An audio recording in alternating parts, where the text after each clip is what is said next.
Fala galera, sejam bem-vindos a mais um vídeo de segunda aqui no canal do Mundo Trio. Eu sou Gabriel Nogueira e é claro que tinha que fazer um vídeo especial sobre a volta às raízes, a volta do Mundial de Ironman Full 100% em Kona. Agora só Kona, não tem mais esse negócio de dois lugares, é só em Kona. Até por isso eu botei minha camisetinha aqui, ó, de mídia do Mundial de 2022, 2022, 2022. E aqui tá meu bonezinho de Kona também, tá? Então, vamos falar sobre tudo isso, todas as notícias, tudo que a gente pegou de backstage também, do porquê o Iron Man chegou a essa decisão, o que envolveu, né, quais foram o embasamento para chegar nessa decisão. E, enfim, tem muita história para contar sobre isso. Eu ia falar sobre isso no MT News de amanhã, mas eu acho que tem muito conteúdo legal aqui para a gente falar e dissecar e para entender tudo que levou o Iron Man primeiro a tomar a decisão de mudar os mundiais e depois de voltar atrás e ao formato que sempre foi. Beleza? Antes de seguir, só avisar que aqui na descrição do nosso vídeo tem todos os nossos parceiros de desconto, tá? No MT Desconto. Então, todos os nossos patrocinadores aqui: Felt, Boom, True Source, Blue Seven, Safe Runner, a Plant Power e a Outlive, tá? São as nossas parceiraças. Então, vou deixar os links, os cupons de desconto todos ali. E também, se você não segue no nosso canal, segue a gente aí. Vamos bater esses 20 mil, vai. Então, porque agora é mês de maio, a gente merece. A gente tem que bater isso aí, né? Antes do Ironman Brasil, né?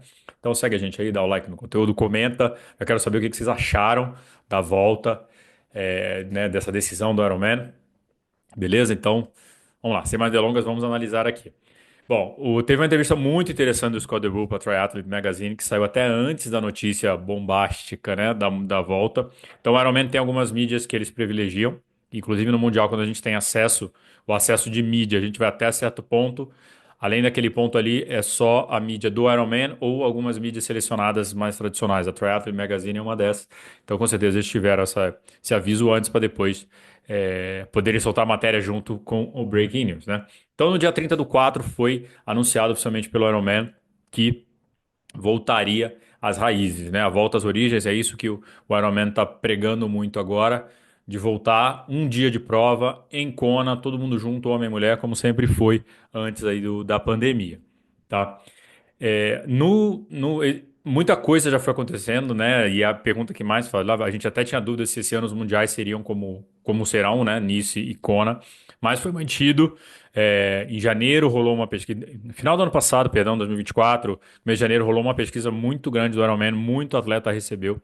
Então eles estavam tentando mapear para entender o que a galera achou de tudo, tá? Então, o que que está por trás de toda essa decisão? Então, explicar um pouquinho da história aqui, talvez esteja chegando há pouco tempo no teatro. Então, o cenário é o seguinte: até pré-pandemia, era um dia de prova, homens e mulheres todos juntos, tá? Sempre foi todos juntos, no mesmo pier que comportava ali entre 2.300 e 2.500 atletas, era o máximo de atletas que cabia no pier. Teve a pandemia, por causa da pandemia, e aí a gente deve imaginar e também fazer um esforço aqui. Tira o seu chapéu de atleta e vamos entender esse chapéu de negócio, né? A empresa tem grana de patrocinador que precisa entregar evento, tem grana parada de inscrição, não faturou por quase 2 anos, o Ironman ficou quase 2 anos sem faturar, porque as provas não puderam ser realizadas. E quando volta, faz um mundial em St. George, no meio do ano, em maio, onde o Christian Blumenfeld foi campeão que equivaleria ao Mundial de 2021. E aí, em 2022, em outubro de 2022, fez o Mundial em Kona com 2 dias. Na quinta-feira, as mulheres, no sábado, os homens, tá? É assim que foi definido tudo. Então, voltou. E aí, no final de 2022, o Ironman, pela primeira vez, tinha feito 2 dias de evento, né? Essa em Kona. E aí, o Ironman, aí, até então, o CEO do Ironman era o Andrew Messick, já há mais de 10 anos no cargo. Então, tomou a decisão de falar: gostamos desse negócio de ter 2 dias, a gente quer fazer 2 dias de novo. E aí a prefeitura do Avaí falou: aqui não, queridinha, aqui não vai rolar, deu muito trabalho, fechar as ruas quinta-feira não dá.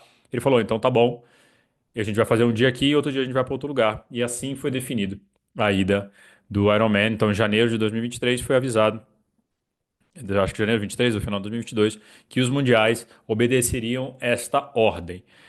Nice e Kona, né, começando pelo masculino em Nice e o feminino em Kona, e revezando ano após ano até 2026. Eram 4 anos de contrato com a prefeitura de Nice, e essa era a mudança para que, de acordo com o Ironman, era garantir que audiência para, na verdade, garantir uma prova justa para todos, tanto para os homens quanto para as mulheres, principalmente as mulheres, a gente vai falar sobre isso aqui daqui a pouco, mas que cada um tenha o seu spotlight, né? Apareça nos outdoors, apareça, tenha todo a tua audiência focada num sexo por vez. Então a prova feminina ter toda a audiência lá, todo mundo olhando tudo, e no masculino não. E o masculino no dia dele também teria toda a audiência, assim você não dividiria a audiência como geralmente acontece numa transmissão. Isso é a palavra do Iron Man, tá? Porque eu não concordo. Mas você dá para melhorar a transmissão, mostrar todo mundo ter seu spotlight aí, como eu disse. Mas enfim, era uma forma de garantir e você daria mais espaço para que mais mulheres também entrassem no esporte. Tinha todo o Women for Three, que é um programa do Ironman para aumentar quantidade de mulheres. Agora eu vou fazer o meu comentário do Gabriel. Além disso, você tem 2 dias de prova, quer dizer que você é 2 vezes a receita que você teria com um dia de prova só. Então tem um lado business e o Andrew Messick, e a gente não pode esquecer, porque quando a gente fala de Kona, a gente fala com muito coração, que o Ironman é uma empresa que visa lucro, que quer crescimento, que vai tentar fazer mais dinheiro, e isso não está errado, porque ele é uma empresa para isso. O objetivo dela é esse, o Messi também tinha isso como CEO, de ter o objetivo de fazer a empresa crescer, ponto. Então, viu essa chance de você dobrar a tua receita com os mundiais, então por que não fazê-lo, né? O Andrew Messick foi um cara que mudou a história do Ironman, fez o Ironman crescer demais. Foram, se eu não me engano, 12 ou 14 anos à frente do Ironman. Expansão da marca, novos mercados. Então, isso aí, o que aconteceu, tudo isso é gestão do Andrew Messick, que era um businessman. Mas no final da gestão, principalmente, quando começou essas decisões mais polêmicas envolvendo mexer nas raízes, então o próprio Mundial em St. George, a galera até aceitou com a justificativa da pandemia. Falou, tá, beleza, pandemia, você precisa entregar uma prova, então vamos aceitar a St. George, mas a gente já sabe que não é. Tanto que o Christian Blumenfeld ganhou os Jogos Olímpicos e ganhou St. George, mas mesmo assim, quando ele não ganhar a Kona, o nego não vai sossegar e não vai. O Frodeiro ainda é maior, né? Então, porque ganhou a Olimpíada e ganhou Kona. Não vou entrar nesse detalhe também, que isso aí dá um vídeo à parte. Mas enfim. E ele já começou essas decisões polêmicas, começou a não querer ouvir ninguém. Então teve muita treta com mídias locais. Teve um podcast, acho que com o Pro 3 News, que ele saiu no meio do podcast. Foi entrevistado mastigando, ele ficava mastigando enquanto o cara fazia pergunta, sabe? Desrespeito total ao trabalho das pessoas. E deu pra ver que ele tava. Tinha dado o prazo dele, né? Ele continua competindo, ele é triatleta, ele faz. Agora que amenizou um pouco, tirou essa pressão das costas. Mas o fato é que o final do mandato dele não estava legal. A comunicação não estava legal, ele estava fazendo o que ele queria para o business sem ouvir os atletas, sem ouvir os clientes. E é muito importante a gente a palavra cliente, porque, de novo, a gente vê como atleta, mas para a marca é cliente. Você precisa. É o pagamento, é a quantidade de receita, quanto que você fica na empresa. O Ironman é uma empresa. Estão surpresos com isso? Não, né? Não deveriam. Mas a gente vê com muito coração, quando na verdade é negócio, né? Ok? E aí, 2023, faça todo um processo de sucessão até que Scott DeRue assume. Isso é muito importante a gente falar, porque muitas das mudanças que estão acontecendo no Ironman hoje é por causa do Scott DeRue, tá? Então, as mudanças de mundial, Andrew Messick. Agora, essa nova percepção da marca vem do novo CEO. Então, o Scott DeRue não era triatleta, não é, acho que ele fez uma prova recente, mas até assumir não era triatleta.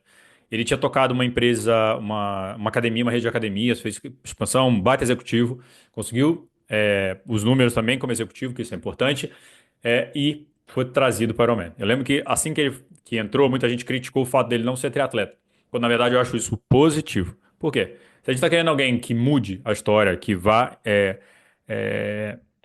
levar o negócio a novos patamares, ele tá menos viesado, menos amarrado a ideias antigas, pode ser bom o negócio. Então eu acho, eu nunca achei que isso fosse um ponto negativo. Lógico, as atitudes dele ali para frente poderiam ser negativas ou não, dependendo dessa informação. Mas assim, eu achava bom para alguém, depois de tudo que o Andrew Messick fez e construiu para a marca, alguém com uma cabeça fresca, que tenha visto outros mercados para fazer algo diferente. Não mais do mesmo, que mais do mesmo o Andrew Messick poderia fazer, ou botava alguém com a mesma característica do Andrew Messick para tocar e o Iron Man continuar do jeito que estava. Mas a ideia do Scott DeRue foi mudar a história, né, de trazer o Scott DeRue, foi mudar e trazer novos ares. E aí, eu acho que o grande pulo do gato do Scott DeRue foi ano passado, quem pôde acompanhar os mundiais, o Scott DeRue parece que quis ouvir muito mais. Ele não entrou com essa cabeça do tipo, eu não sou desse ramo, vou fazer o que tá na minha cabeça e dane-se. Não, ele falou, cara, deixa eu ouvir, deixa eu ir na prova, já que eu não sou triatleta, nunca fui numa prova, deixa eu ir lá. Aí ele foi nos mundiais, ele tava lá nas chegadas dos mundiais, inclusive, acabou minha luz aqui. Ele tava até aquela brincadeira, ele tomou uma sarrada do Patrick Lang na chegada de Kona. E eu acho que em Kona foi a hora que ele viu que o negócio não era igual. Ele foi para Nice, quando ele foi para Kona, ele falou: isso aqui é diferente, isso aqui não é Nice. Ele ouviu os atletas, ele fez a pesquisa que muitos de vocês devem ter respondido, então eles quiseram ouvir. E aqui, na entrevista Triathlon Magazine, ele fala: os dados dessas pesquisas e do que ele viu. Então, de novo, ele foi a campo, ele foi ver. Por isso que eu falo. Ele não era um cara que já conhecia. Se botou o Beto Nitrini, botou, sei lá, você que é triatleta, a gente já sabe o que é Kona, já sabe, beleza, já sei, é isso aí, mantém Kona, faz isso. O cara foi lá, ele foi lá, foi viver a experiência, foi entender, foi falar com as pessoas, foi entender a mística. Por que Kona é místico? Por que Kona é Kona, né? Então, não é só porque é um lugar ali, é porque é ali que nasceu o triatlon, ali que nasceu o Ironman, ali que nasceu essa mística das competições serem lá, ali as histórias foram feitas, então ele foi lá entender. Então ele foi nos dois mundiais. E aí ele falou que os dados, além dessa percepção dele ali, os dados indicaram duas coisas. Que as pessoas querem correr juntas em Kona, então essa, desculpa a palavra, imbecilidade de dividir o mundial em dois países diferentes nunca fez sentido. A gente não tem as Olimpíadas masculino num lugar, feminino no outro. É todo mundo junto, como sempre foi. Então, isso eu acho que foi o maior erro da mudança, de mudar para dois lugares. Então, ao invés de fazer em 2 dias, no mesmo, em 2 semanas diferentes, estar no mesmo lugar, separar completamente, eu acho que não tem nada a ver uma coisa com. Nunca teve, nunca fez sentido isso. Tá? E tem outros vídeos aqui que eu falei sobre isso. Então, as pessoas querem correr juntas e querem correr juntas em Kona. Isso é importante. Não é que elas só querem estar todo mundo junto início, não. Querem estar em Kona. E que o formato de 2 dias não aumentou a participação feminina no esporte. Isso é muito importante. Ele foi atrás dos dados e entender se realmente a ideia lá atrás do Messick deu certo. E falou que não deu. Então, a Ironman fez essa pesquisa com os atletas para entender. Então, foram mais de 10 mil respostas. E todos os cenários que eles incluíam na prova, para onde iam os mundiais, nunca nenhum cenário sem Kona ganhou. Era sempre o cenário com Kona, tá? Inclusive tinha a opção de fazer ele rotativo, né, e tal. Sempre Kona.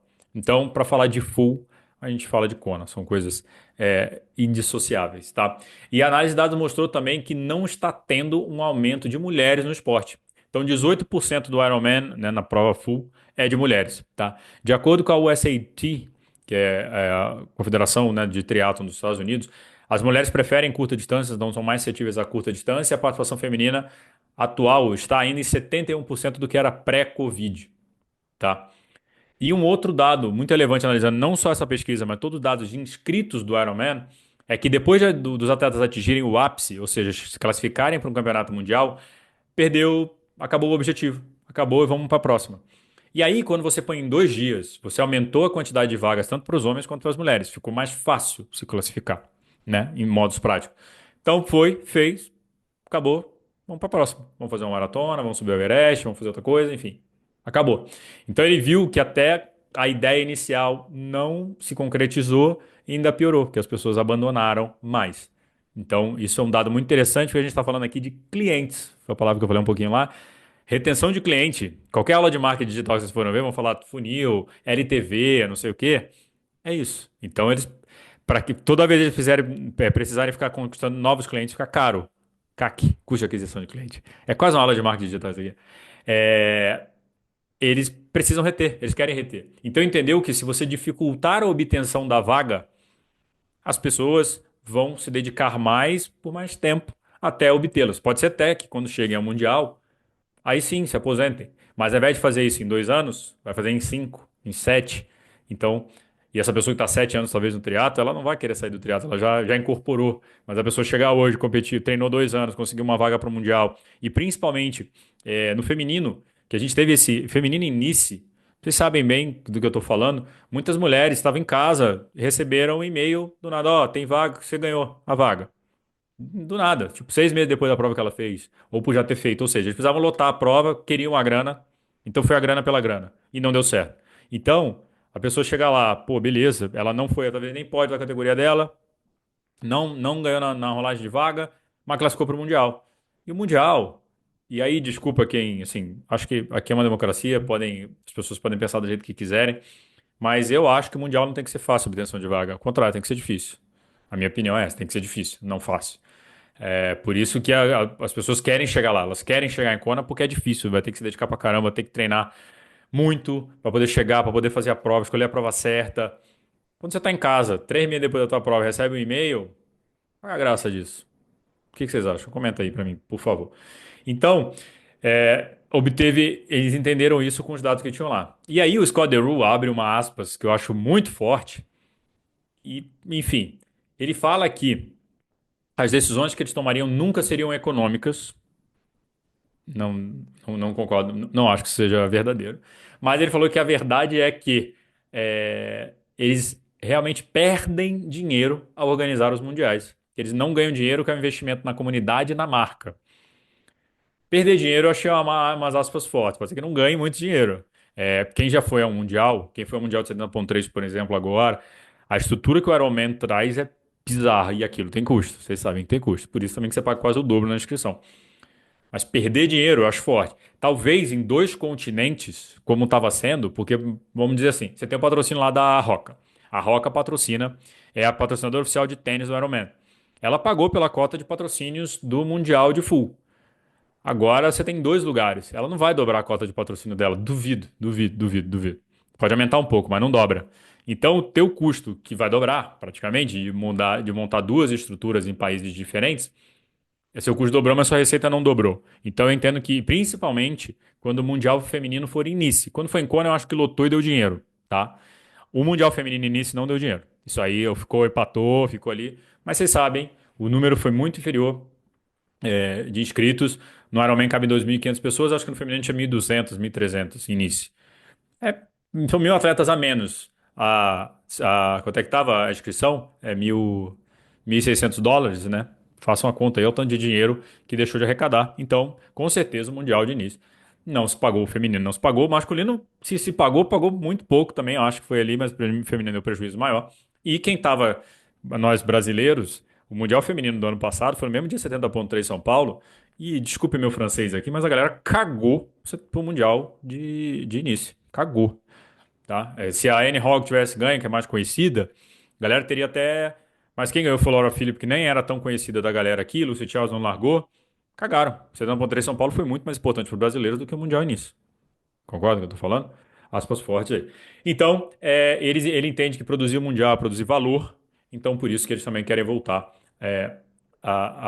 às raízes, tá? A questão do peer, sempre teve uma crítica, porque assim, beleza, eles querem, mas eles ainda querem tentar aumentar um pouco a quantidade de inscritos. Já que o esporte, o número de participantes tem crescido, eles querem comportar um pouquinho mais de gente no Mundial, não dobrar a quantidade, mas aumentar um pouco. E o peer sempre foi dito que cabiam só 2.500 atletas. Mas aí, o Scott DeRue tá falando que com redesign ali, com a galera pensando diferente, pensando fora da caixa, meu, eles vão conseguir mexer nas coisas para chegar aproximadamente a 3.000 atletas. Então eles precisam definir isso primeiro, para depois abrir todas as vagas. A partir de julho, final de julho ou começo de agosto, que já abrem as vagas para os próximos mundiais. Então eles não têm muito tempo aí para entender se vai caber ou não esse tanto de gente para distribuir as vagas em todas as provas do circuito, tá bom?